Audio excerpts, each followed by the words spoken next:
Hello and welcome back to my YouTube channel. In today's video, I'm going to be talking about my journey to becoming a therapist. I really wanted to make this video because I think for a lot of us, the journey to becoming a therapist is not linear. There are some people who know early on that they want to be a therapist, they understand what therapists do, and they get a psych undergrad, and then they know they're gonna get their master's in clinical mental health or marriage and family therapy or even social work. But for me, that was far from the case. And I think for a lot of people, they are really attracted to becoming a therapist because they want to find meaning and purpose in their life, which is a wonderful thing. But being a therapist is not for the faint of heart. And I think that sharing stories of how we got to where we are is just helpful in figuring out this journey. I will not tell you, of course, whether you should become a therapist or not, or maybe you already are and you're just curious how I landed here. But I thought that sharing this could just be an encouragement and a good reminder that a lot of us are not on that upwards path. We are like here and then down here and then up here and just all over the place. And especially for me in my early 20s, I felt very lost and confused. And I am so lucky that I found my way to a career that I absolutely love, that I don't feel like I want to ever quit, that I feel like I could do into my own old age, and that I honestly feel like is so rewarding and fulfilling. So if that sounds like it's of interest to you, I would love it if you would keep watching. Hi, my name is Alyssa Powers, and I created this YouTube channel to teach you the things that grad school didn't so you can thrive as a mental health professional. Getting right into my story, I want to start where it makes sense. So for me, that would be getting my undergraduate degree in 2015. So I went to a small Catholic school for my undergraduate called John Carroll University, and it was probably some of the roughest years of my life. And it's quite interesting when I was writing out the summary of like my therapist journey to see that working with college students and young adults is such a passion of mine because I had the worst time in my early 20s, and specifically when I was getting my bachelor's degree. So let me just say that to understand this story, you need to understand some things about me. So I chose to be an education major in college because I grew up very, very Christian, like evangelical, non-denominational. I had worked at a Christian summer camp right before I went into my undergrad, and I was feeling very on fire for Jesus at that time. If you know, you know. If you don't know, then just know there's a lot of religious trauma and all kinds of patriarchy and just a lot of stuff that is really not great for women or for anyone, honestly. But when I was entering college in 2015, I was probably at the height of my Christian journey. And so I chose to be an education major, specifically middle childhood education with a concentration in history and English, because I had seen the church model that women are supposed to work with kids and that it's like an honor and like a really high regarded thing for women to do that. And I think that I had just had a lot of experiences working with kids. I had just worked at a summer camp with kids that I absolutely loved. And I just felt like, okay, like I love reading. I guess history is okay too. And I was off. So that was my 4 years in college. And I remember after doing my student teaching and realizing like, oh my gosh, I actually kind of hate this. I was doing student teaching in Cleveland, which is the school I was at was very much so like a rougher school district. And I realized that teaching 6th grade was not going to be for me. I did not want to do the classroom management, and I really thrived when I was one-on-one with students. So I started thinking like, okay, I like working one-on-one. How can I like finagle this because I have this college degree that I don't necessarily want to use now, and how can I figure out how to make this still work? So I remember sitting in the library at John Carroll just like Googling things, and I found a blog post that some sort of Christian influencer had put out talking about how she used her spiritual gifts to like she was using them to become a therapist basically. So she felt like her spiritual gifts were being really used by God as a therapist, as a Christian counselor. So the seed was planted. I had my first like, oh, that might be cool. Like I could maybe do that. It's a master's degree. It wouldn't make me feel like my bachelor's is in the trash can. And I don't remember the specific influencer. It was just like a random, back in 2015, I think blogs were a lot more popular and social media was very different back then. So I had my first thought that, okay, maybe I could become a therapist, but I wasn't quite ready to act on it yet. So when I graduated and got my diploma, I worked for a nonprofit, a Christian nonprofit, managing their greenhouse. This is such an out of body like thing for me because I forget that I did this. And I know that sounds so idyllic and sweet and like slow living and nice, but it was not. It was an aquaponics greenhouse, which is where you have fish tanks, and the water from the fish tank basically puts the fish's poop into the like water that waters the plants. It does work. It's very cool. But the fish were really hard to keep alive.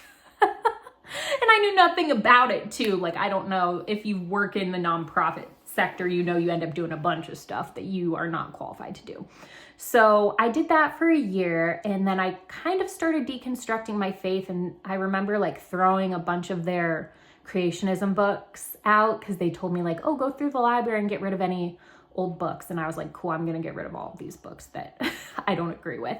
And I threw them in the dumpster. But that was like one of my first straws. And then I started listening to the Liturgist podcast and really deconstructing like hell and LGBTQ and all of that from there. But I worked there for a year, and then finally in 2017, my life completely changed. I had met my husband in January, my now husband. I didn't know he was going to be my husband then, but I was just fresh off of like deconstructing. I had worked at a bar and kind of gotten out of my bubble and really realized like, okay, I don't think I even believe this stuff anymore. So long story short, I thought, okay, I definitely don't want to work at this nonprofit.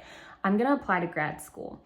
And so I applied to grad school at a local university and interviewed and got in and was so excited. I remember thinking like, oh my gosh, I am so excited, but I don't want to go into more student loan debt.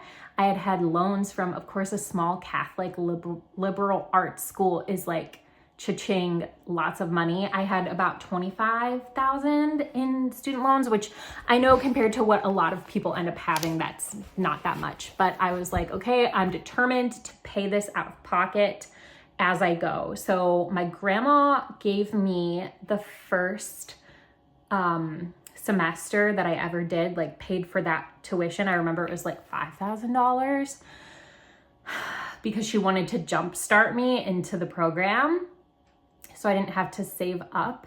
And I just will forever be like so grateful for that. My grandma's now passed away, but I just think she always said, your education is something that no one can take from you. And I really, really love her and appreciate that so much. So I was enrolled at this university, and I started working as a Title I tutor at a high school, and I loved that job. That job was part-time, but it paid really well. I think it paid around a little over $30 an hour. So I was able to pay for grad school and save enough money up to pay for that and start paying off my student loans for my undergrad and work from like 7 to 12:30 every day. So it was like the perfect stars align kind of situation.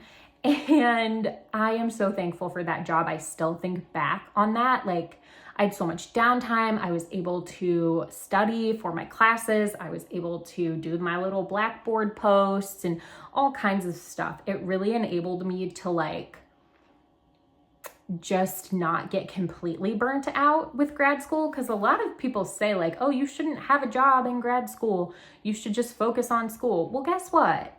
A lot of us are not living off of our parents' money at that point in life, and we are fully established. I lived with friends at that point. I remember my rent was $161 because I lived with like, I think 4 other friends of mine, and we split this house up, and like it was dirt cheap when we split everything up. So that really helped me though during that time to pay off $25,000 in my loans and also pay for grad school, which I think the most it ever was per semester was around $5,000. And then sometimes it would be more like $3,000 because you have certain semesters that you just can't take as many credits once you start doing your practicum. So I get into the field of therapy and start my practicum, and I start talking to people, and I'm like, okay, so I know the education world.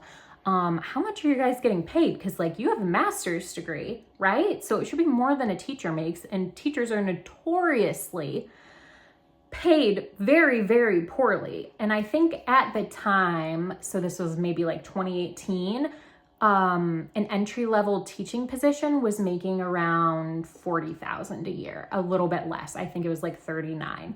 And I remember talking to a woman who worked with kids at an agency, and she was making like 35. And I just thought to myself, okay, I'm not getting a master's degree to make less money than I could make teaching. I need to figure this out. So in walks private practice into the chat. And if you were in grad school or if you're a therapist now, I would guess that you have also had this experience where private practice is viewed as something you do later, when you're already established as a clinician, when you've done your time, when you have put in the work at an agency and basically suffered. Then it's viewed that like, okay, then you can start your own business, then you can start your own practice. I remember one of my cohort leaders saying like, oh no, you shouldn't do that. You shouldn't go into private practice. That doesn't make any sense. And I was like, well, I'm doing it, so thanks for nothing. But it's just viewed that way. Agency life is very much viewed as like, okay, you put in the time, then maybe someday you do private practice, but it's not going to be anytime soon. So I knew I wanted to do my internship at a private practice, and I did. And then I got hired on afterwards as an LPC when I finally graduated, and I worked there for 2 years while I was getting my hours, studying for my second test, and waiting to get my LPCC. And then the minute I got my LPCC, I was out the door, which was such a blessing. My boss was 100% backing me. She was behind me. She knew from the very beginning that I wanted to have my own practice. And even if she wouldn't have known that, she would have been absolutely supportive. I was really lucky in that way to have a boss that wasn't trying to like manipulate me or keep me there. She let me take all of my clients with me, which can sometimes be a point of contention for people. So I started my own practice in 2020. I think it was June of 2020. I finally got my, like everything had to go through the state board. It takes a while to get it processed. And I think it was like midway through 2020 that I started my own practice. And here I am in 2024, absolutely loving it, getting to make, the decisions for myself, taking on the clients that I want to take on, running a business in the way that I want to run it, doing my website, marketing, behind the scenes stuff that I love. And also in this season of having a 1-year-old, by the time this video goes out, my son will have turned 1. oh my gosh, I feel like the luckiest person in the world that I can do this. And of course, this is a bit of a biased perspective because I'm probably seeing like 10 clients a week or something. If I did not also have my husband's income, I would not be doing that. I have my husband's income, I have family support in terms of watching my son when I am on calls and video conferences, but this has been my journey to becoming a therapist, and I don't say any of this to like brag or say like, look at me and what I've accomplished. Even though I am proud of myself, I will say like it takes a lot. Getting a master's degree is no joke, and I just want to encourage other therapists or potential therapists. I know so many people that find this channel are thinking about becoming therapists. And if I had found this video, oh my gosh, it would have given me so much hope, because I feel like if you scroll on any social media, like the Reddit, subreddit of therapists or TikTok or whatever, people are complaining about how burned out they are and are leaving the field. And I understand there's a negativity bias, right? People go to the internet to complain most of the time. But I want to put out a more positive voice that like being a therapist can be super lucrative, extremely meaningful, and something that gives your life a lot of purpose and just has so many like unique aspects to it. Like I love reading research. I'm a psychology nerd. I love helping people on YouTube. I love that I can do this as well. I love that I can decide how many hours I want to work. I love when I work with a client that's like really well suited to me. It just makes me feel so happy and useful and just like filled up. So know that it's not all sunshine and rainbows in this field, but it's also not all horrible either. And there's good and bad. So I won't ramble on anymore. I hope that you enjoyed this video. If you did, please subscribe. It helps my channel so much. And if you are a therapist or thinking about becoming a therapist, could you share in the comments below a little bit about your journey and what made you decide to take the path that you're on? I would be so interested to hear it. I'll see you in the next one. Bye.